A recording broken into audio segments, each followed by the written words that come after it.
When we looked at the doctrine of creation, I introduced that particular lecture by calling attention to the crisis in our day and how so much of the criticism leveled by atheism and secularism against Judeo-Christianity fixes its gaze on the concept of creation, understanding that if they can cut the rug out from underneath creation, the whole system of Christianity collapses with it. But not only are we faced with a crisis concerning the creation of the universe, creation in general, but specifically in our culture, we have seen a radical shift in understanding the origin of human beings. We now have seen the advance of various types of theories of evolution, everything from microevolution to macroevolution, and a host of nuances in between, which theories have significantly undermined human confidence in the dignity of our beginnings. We frequently hear, ourselves described as being cosmic accidents who emerged fortuitously out of the primordial soup, as it were, into our current evolutionary stage. And I remember one philosopher who described the human situation as this, that we are at best grown-up germs who have emerged from the slime gratuitously, and we are sitting on one cog of one wheel of a vast cosmic machine that is destined toward annihilation. And so, with that view and with the widespread influence of pessimistic forms of existential philosophy, such as that indicated by Jean-Paul Sartre, who defined man as a useless passion and whose final comment on the meaning and significance of humanity was the one word, nausea. And so we have been bombarded in the 20th century with extremely pessimistic views of the nature, the origin, and the significance of human beings. And yet, ironically, at the same time, we've seen a renaissance of naive forms of humanism that still celebrate the dignity of human beings and who protest around the world in behalf of human rights as if we were more than grown-up germs. But I've been saying, as others have for years, that humanism in its naivete has both of its feet planted firmly in midair. They're on a roller coaster without brakes because what they're doing is living on borrowed capital. Their Pollyannish view of the dignity of human beings rests ultimately on capital borrowed from Judeo-Christianity that sees the dignity of the human species established by God's act of creation. It is the sanctity of human life, whose sanctity is not something inherent or intrinsic, but rather our sanctity is derived from God's declaring value and worth to this particular creature that we call man or mankind. And this is part of the whole narrative of creation. As we encounter the creation of the human race in the very first chapter of the book of Genesis, as the narrative follows the 6 days of creation, wherein God on various days creates various elements of the universe. Then we read in verse 26 of the first chapter of Genesis these words, "Then God said, 'Let us make man in our image, according to our likeness. Let them have dominion over the fish of the sea, over the birds of the air, and over the cattle, over all the earth, and over every creeping thing that creeps on the earth.' And so God created man in his own image. In the image of God he created him, male and female he created them. And then God blessed them, and said to them, "Be fruitful and multiply, fill the earth and subdue it, have dominion over the fish of the sea, over the birds of the air, and over every living thing that moves on the earth." We live in a world now that puts more value to fish eggs than to human embryos, more dignity to whales than to humanity, which is a reversal of the order of creation in which God creates mankind and mankind alone in his image. And it is to human beings that God gives dominion over the animals, over the birds, over the fish, over the earth. And in a sense, God creates man and woman as his vicegerents, that is, his vice kings, his deputy rulers over all creation. And this goes with the status that is accorded to humanity by being made in the image of God. Now, in theology, we have a technical term that should be easy to understand, and it's simply called the imago Dei, which means the image of God. And one of the great questions of theology is the question, what is the image? What is this distinctive dimension of human beings that makes them differ from all other members of the animal kingdom, that distinguishes them by virtue of this image? And there's been much speculation in the history of theology in an attempt to locate the distinctive characteristics of the image of God. Now, part of the problem is found in the first chapter, in the text in verse 28, where we read, "Then God said, let us make man in our image, according to our likeness." So two words are used here with respect to this initial account of the creation of human beings. The word image and the word likeness. Two different words. Tselem and demut in the Hebrew. And in the Greek, likewise, two distinctive words. And the Roman Catholic Church historically has said that that the Bible is describing here is not one specific characteristic of humans, but two. That there is a difference between the image and the likeness. The image referring to certain aspects that we have in common with God, such as rationality and volition and so on, and the likeness corresponding to an original righteousness that was added to our human nature in creation. But historically, Protestant interpretation of this statement in the book of Genesis differs significantly. That what the Protestant interpreters say is that what we find here in Genesis 1 is an example of what is called a hendiadys. And a hendiadys is simply a technical term for a grammatical structure where two things or two words are mentioned, both referring to the same thing. The word hendiadys means one in two-ness. That is, we go to Romans 1, for example, where God's wrath is revealed against all unrighteousness and ungodliness of men. Is his wrath directed at two distinct things, one of which is ungodly and another is unrighteous? Or is his wrath focused on one thing that can be described either by the term unrighteous or the term ungodly? And so the consensus among Protestants is that this is a grammatical construction called the hendiadys, and that what you have here in Genesis 1 is two words, both referring to the same thing.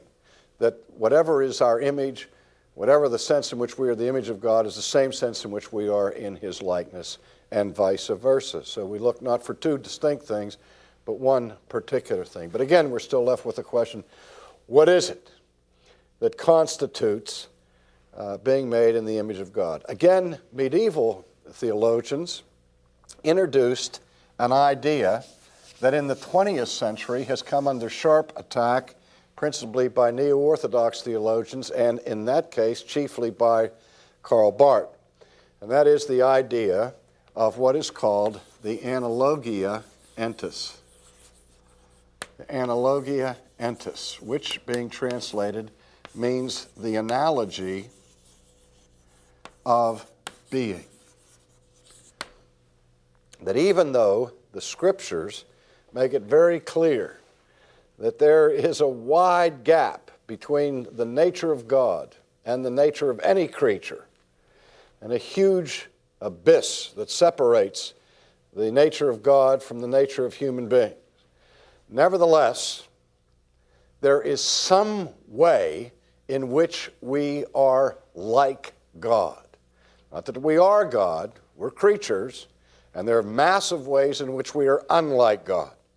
But at the same time, there is some way in which we are like God. Now, that's what's been attacked by Neo-Orthodox theology, and a very popular term that it's worked its way into the church, and you'll even find it being used frequently by Orthodox people, I'm ashamed to say, is that God is wholly other.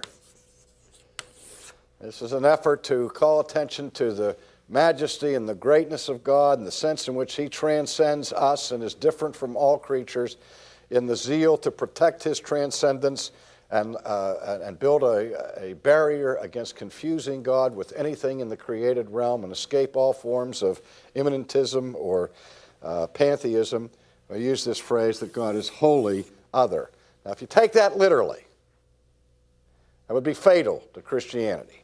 Because if God is completely, totally, and entirely different from us, there would be no possible common point of contact between the Creator and the creature, no possible avenue of communication. If the two beings are utterly dissimilar, there can never be communication between them. That's why it's so crucial to Christian thought that we understand that there is some likeness, some similarity between God and man that makes it possible for God to speak to us, even though He speaks to us in our language and on our terms. Nevertheless, what He says is meaningful because we share some similarity. But we still haven't located the nature of that similarity. And various things have been done historically to pinpoint that point of contact or that similarity. The most popular view historically has been that the imago, or the image, is made up basically in the constituent aspects of our humanity in terms of our rationality and our volition and our affection, and chiefly the first two. That we are said to be rational in a way similar to God. God has a mind, and we have a mind. One of the problems with this, of course, is for centuries people have assumed that other animals can't think at all. And when you put the rat through his paces in the maze, or you give various instructions to a dog who has been carefully trained for police corps duty, or as a guide dog for the blind, or whatever, the idea is that whatever they do by this mysterious power called instinct, but they certainly aren't thinking. And even though you can see rats making decisions between going in one passageway or another in the maze that they point through, they only do this by instinct. They're not really making a conscious decision. Well, that becomes pretty difficult because for all outward senses, it seems as though animals do make conscious decisions, and we know that they're awake and they're asleep and that they respond, they can hear, they can do all these other things. And so, for the most part, this idea of an absolute divide between rationality limited to humans and instinct for animals has changed to where people are saying that the real distinctive among human beings is the far advanced degree of our reasoning capacities compared and contrasted with lesser animals. I don't know how we're going to solve that question ultimately. But for one thing, we know for certain, and that is that God has a mind, that God has knowledge, and that God does complex reasoning, and that we have minds, we can acquire knowledge, and we have a power of contemplation and ratiocination that is unique in the animal world. Not only that, God has a will, and we have the faculty of choosing. We are also volitional creatures. Now, to be moral creatures, one would have to have a mind and would have to have an apparatus called a will. And many have said it's because God has a character as well as a being, a moral character, and so do we. We don't put mice on trial, and we don't speak of a highly ethically developed sense of morality in our dogs and so on.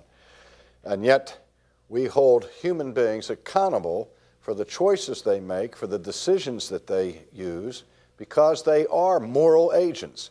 They are volitional creatures. And God gives the directive to human beings to be holy, even as He is holy, and to reflect something of His righteousness, which reflection we couldn't possibly do unless we were rational creatures, and unless we were moral creatures, and unless we had some sense of feeling or affection.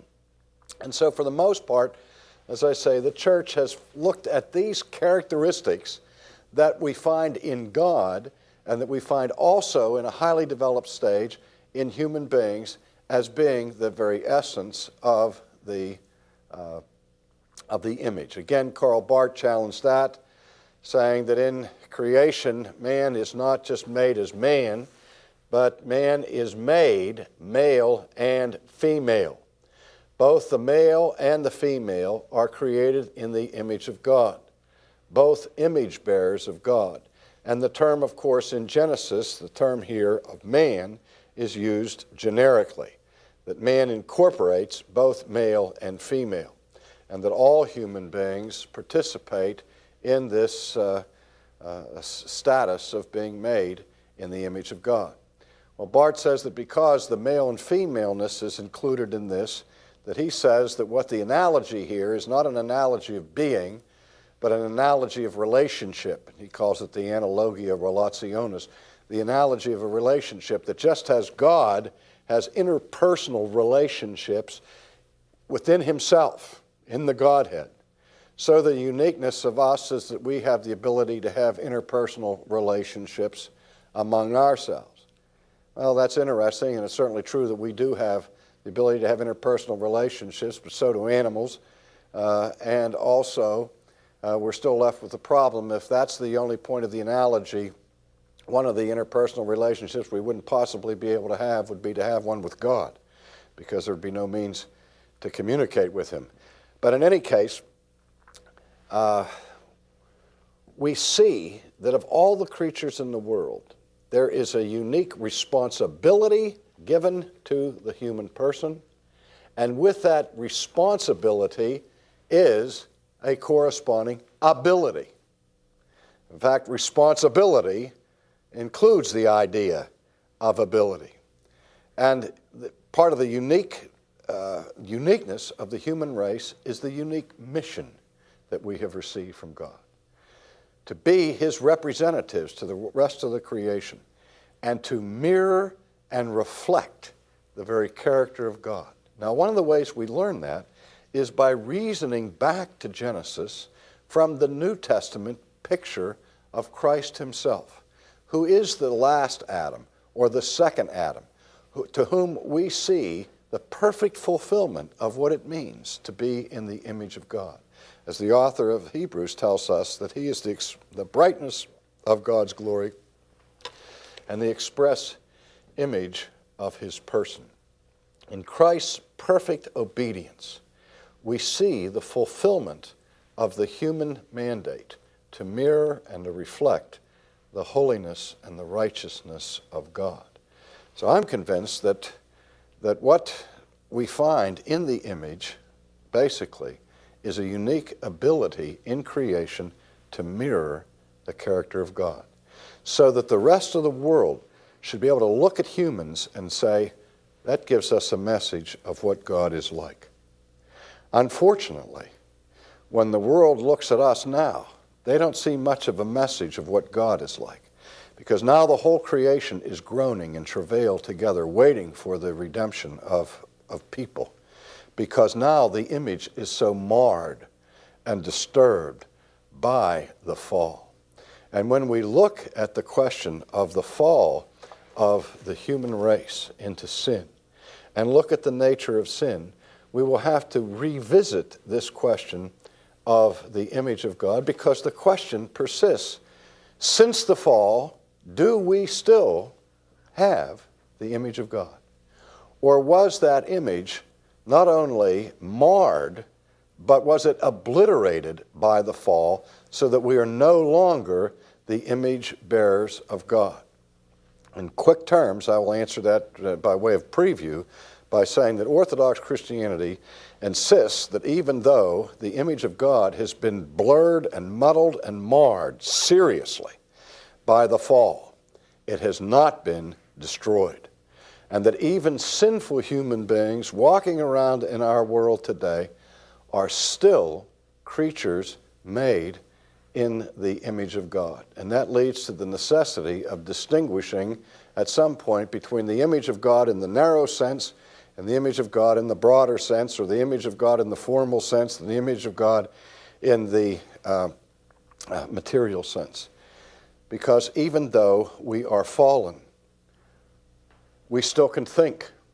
Our minds have been infected by sin, but we still have minds, and we still can reason.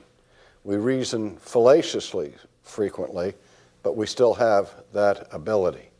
Also, even though we're in bondage to our sin, we still have a will, and we still have the capacity to make choices. We look at this more carefully in a fuller study called A Shattered Image, and where we go into much greater detail about the whole concept of what it means to be in the image of God and what has happened to that image since the fall.